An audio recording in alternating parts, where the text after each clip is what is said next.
8:30 को आपका एक्सीडेंट होता है। 9 o'clock आप मेंस की एग्जाम देने जा सकते हैं।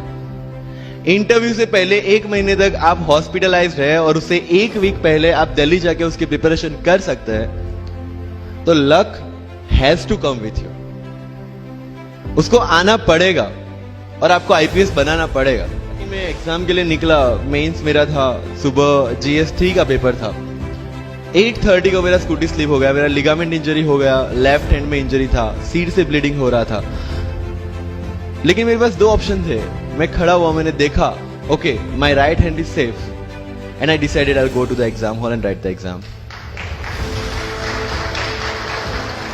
मेरे पास 2 ही ऑप्शन थे। या तो मैं वहां से उठ के रोने लगूं, यार मेरे साथ ही ऐसा क्यों हुआ, मेरा एक्सीडेंट हो गया, मेरा मेंस खराब हो गया, और हॉस्पिटल जाओ।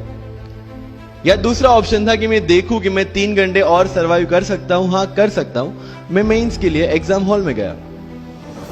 ये जितने भी फोटोग्राफ्स लगे हैं, सर ने जैसे बताया कि जितने भी इंसान सक्सेसफुल हुए, अगर आप उसकी लाइफ स्टोरी देखेंगे तो कहीं ना कहीं एक मोमेंट आता है जहां पे वो इंसान की जो स्ट्रगल है वो पीक पे हो जाते हैं। वो इस मोमेंट पे आपको डिसाइड करना है कि आपको वहां से यू टर्न लेना है या आपको वहां से आगे निकलना है। इन सब लोगों ने डिसाइड किया कि उनको वहां से आगे निकलना है। एंड दैट इज द फंडा ऑफ लाइफ। सक्सेस उन्हीं को मिलता है जो इस स्ट्रगल वाले मोमेंट से आगे निकलने की सोचते हैं। जब भी आपको लगे कि आपके सिर पे बहुत मुसीबत है, जब भी आपको लगे कि आप हर तरह से गिर चुके हैं, जब भी आपको लगे कि आपके पास कोई ऑप्शन नहीं है, तब एक चीज आप अपने दिमाग में लाइएगा कि यही मोमेंट है जहां से आपकी तकदीर बदलने वाली है। क्योंकि डायमंड जो होता है वो जितना ज्यादा घिसता है उतनी ज्यादा उसकी वैल्यू होती है। सोना जो होता है वो जितना ज्यादा तपता है उतनी उसकी वैल्यू होती है। अगर आप जिंदगी में तप रहे हैं, अगर आप जिंदगी में घिस रहे हैं, अगर आपको लग रहा है कि आप हर तरह से मुसीबतों में गिरे हुए हैं, तभी आपकी जो वैल्यू है वो बढ़ने वाली है। और यही मेरा एटीट्यूड रहा है। लोग बोलते हैं कि तुम्हारी फाइनेंशियल कंडीशन ठीक नहीं थी, पापा इलेक्ट्रिशियन थे, मम्मी हाउसवाइफ थी, डायमंड के कारखाने में काम करती थी, उसके बाद उन्होंने मैरिज में रोटियां बनाने का काम किया और उस तरह से मैं पढ़ा। लेकिन जब मुझे पूछा जाता है कि ऐसी कौन सी चीज है आपकी लाइफ में जो आप बदलना चाहते हो, एंड आई सेड नथिंग। क्योंकि अगर वो चीजें नहीं होती मेरी लाइफ में तो शायद आज आपके सामने में नहीं होता।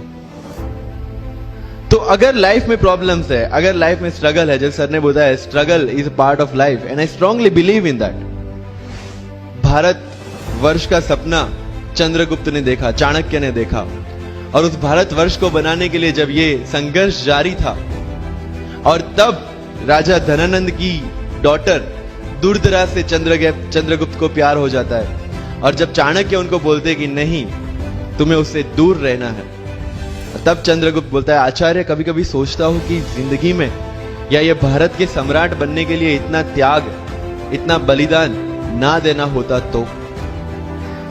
और तब चाणक्य रिप्लाई करते हैं तो हर कोई भारत का सम्राट होता। This is the fundamental rule of life. अगर आईएएस बनने के लिए, आईपीएस बनने के लिए सैक्रिफाइस करना नहीं पड़ेगा, अगर उसके लिए आपको त्याग नहीं करना पड़ेगा, तो आज पूरे इंडिया में हर घर में आपको आईएएस आईपीएस मिल जाएंगे। मुझे एग्जैक्ट डेट याद है, 23 मार्च को मेरा इंटरव्यू था। 20 फरवरी को मुझे हॉस्पिटल में एडमिट किया गया क्योंकि मुझे इन्फेक्शन हो गया था बॉडी में, एंड बहुत हाई फीवर था, तो आईवी के अलावा कोई ऑप्शन नहीं था। 1 मार्च को ठीक होके मैंने सोचा चलो दिल्ली निकलते हैं। 2 मार्च को मैं दिल्ली पहुंचा। 3 मार्च को वापस से टॉन्सिलाइटिस का अटैक होने की वजह से फ्लाइट लेके वापस से पालनपुर, अहमदाबाद, अगेन हॉस्पिटलाइजेशन। 15 मार्च को I got relieved from the hospital. 16 मार्च को मैं दिल्ली पहुंचा और 23 मार्च को I gave my UPSC interview. तो 1 महीने का हॉस्पिटलाइजेशन। उसके बाद जब दिमाग में ये था कि मेरे साथ जो लोग इंटरव्यू दे रहे हैं वो 1 महीने से प्रिपरेशन कर रहे हैं, एंड 1 महीने से मैं हॉस्पिटल में था, again I thought this is the moment to prove yourself. I went to the interview और पूरे इंडिया में 2nd highest marks in interview.